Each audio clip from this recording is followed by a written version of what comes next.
તો મારે આના પરથી એક થોડો બીજો પ્રશ્ન મને યાદ આવે છે કે જનરલી અત્યારે એસઆઈપી માટે બધા એજન્ટ્સ પાસે જતા હોય છે અને એન્જલ વન છે, ઝીરોદા છે, આવા પ્લેટફોર્મ જે છે એ ડાયરેક્ટ એસઆઈપીના ઓપ્શન આપતા હોય છે. તો તમે એ બાબતે શું કહેશો એમ કે શું મારે ડાયરેક્ટ રોકાણ કરવું જોઈએ કે પછી મારે કોઈના થ્રુ જવું જોઈએ? આમાં જો કૃણાલભાઈ, આમાં કેવું છે, આ બે વસ્તુ ગવર્મેન્ટે જ આપેલી છે. ઓકે. ડીઆઈવાય ઇન્વેસ્ટર કે જે ઇન્વેસ્ટમેન્ટ કહેવાય, ડુ ઇટ યોર સેલ્ફ, એવી નામનું આખું ગવર્મેન્ટનું એક કેમ્પેનિંગ હતું. અને ડાયરેક્ટ જે પ્લાન છે એ પણ છે, રેગ્યુલર પ્લાન છે એ પણ છે.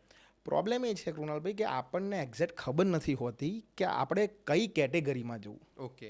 બીજું મારે એનું મારા શેમાં ઇન્વેસ્ટ હા, બીજું એનું પ્રોપર ગાઈડન્સ નથી હોતું, એનું પ્રોપર નોલેજ નથી હોતું.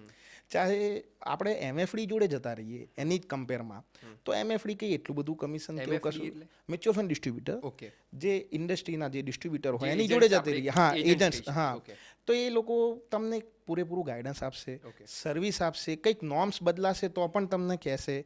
અને સારા ડિસ્ટ્રીબ્યુટર તમને એક વેલ્થ જર્ની કરવામાં પૂરેપૂરો એક શું કહેવાય એને વે પૂરો પાડી દેશે તમને. ઓકે. મેં પણ એક કિસ્સો એવો સાંભળ્યો હતો હા. કે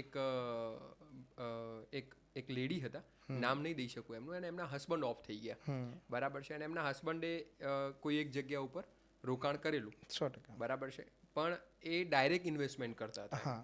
તો એ ડાયરેક્ટ ઇન્વેસ્ટમેન્ટના કારણે આજની તારીખમાં પણ એ પ્રોબ્લેમમાં હા, છે કે સ્ટ્રગલ કેવી હશે રીતે થોડું. હા. કેવી રીતે એને સ્ટ્રગલ હોય. પોતાના અકાઉન્ટમાં લાવવું, ટ્રાન્સફર કરવું, એની હા. જગ્યાએ કોઈક વ્યક્તિ હોત, હા, બરાબર છે, તમારા જેવું હોય યા ફિર કોઈ બી, કોઈ પણ. તો હા. એના કારણે એ વસ્તુ ઇઝીલી એ વસ્તુ પોસિબલ થઈ હા, શકત. અને બીજું કે એમને ગાઈડન્સ મળતું રહે યસ, કે ગાઈડન્સ આ જગ્યાએ તમે આવી ભૂલ ના કરતા, આ જગ્યાએ. હવે સપોઝ આપણે જ છીએ, તમે ડાયરેક્ટ સપોઝ ઇન્વેસ્ટમેન્ટ કરો. ઓકે. હવે નથી એવું ચાહતા, પણ કદાચ આપણને કે કેટેગરીની ખબર ના રહી અને કોઈક ખરાબ જગ્યાએ ઇન્વેસ્ટમેન્ટ થઈ ગયું, તો આજથી 4-5 વર્ષ રહીને ખબર પડશે કે આપણું ઇન્વેસ્ટમેન્ટ ખરાબ જગ્યાએ હતું. તો જે સમય છે જતો રહ્યો હશે. તમને લાગ્યું હોય કે આજની વાતમાં મારી જ કોઈક વાત થતી હતી, તમને લાગ્યું હોય કે આજે મને કંઈક એવું સાંભળવા મળ્યું કે જે મારી કન્ફ્યુઝન દૂર કરીને મને ક્લિયરિટી આપી, તમને એવું કંઈ લાગ્યું હોય કે આજે કંઈક એવું જાણવા મળ્યું કે જેની જરૂર ખરેખર મને 2-4 વર્ષ પહેલાં હતી, તો દોસ્તો, તમને લાગે કે તમારા ઘર પરિવારમાં